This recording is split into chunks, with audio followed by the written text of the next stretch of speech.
স্বরচিত কবিতা ফিরে যাব বল্লভপুর। জাগতিক মুদ্রার যেমন এপিঠ ওপিঠ থাকে, যেন সত্য খুলসের ঝিনুকেও মুক্তা থাকে। নগর নাগরিক জীবনের চরম আভিজাত্যে বিস্মিত কবি তবে সুখের পরশে প্লাবিত নয়।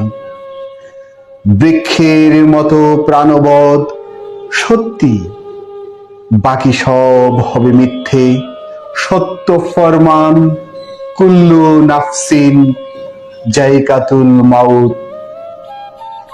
ওদের খাল ঘেঁষা 7 পুরুষের ভিটে মাটি, চাঁদনি রাতে ডাঙ্গুলি খেলা সব যেত ছাপিয়া। খন্দকার বাড়ির বড়ই, আম্মার পানের বাটি, বাবার কণ্ঠ আন্নাল কুয়াতা লিল্লাহি জামিয়া।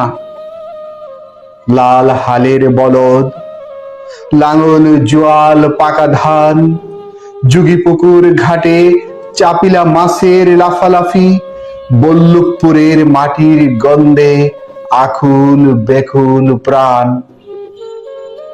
একদিন সব কোলাহল ছেড়ে চলে আসবো, যেখানে ইমাম সাহেব ফজরবাদ জুমাবারে সূরা ইয়াসিন পড়ে দীর্ঘ এক মোনাজাত দেন। মা বাবার জোড়া কবরের পাশে শুয়ে থাকবো। বাঁশঝাড়ের ছায়াতলে শীত গ্রীষ্ম বর্ষাকালে পাক পাঞ্জাতনের প্রেমে দিব এক দীর্ঘ ধ্যান। যেখানে ঠুনকো স্বার্থ নেই, প্রতিশ্রুতির সব। ভাই ভাই, মা মেয়ে, পিতা পুত্রে অন্তর্দ্বন্দ্ব নেই। শব্দ বায়ু দূষণ দুশ্মনী নেই, আছে শুধু সবর।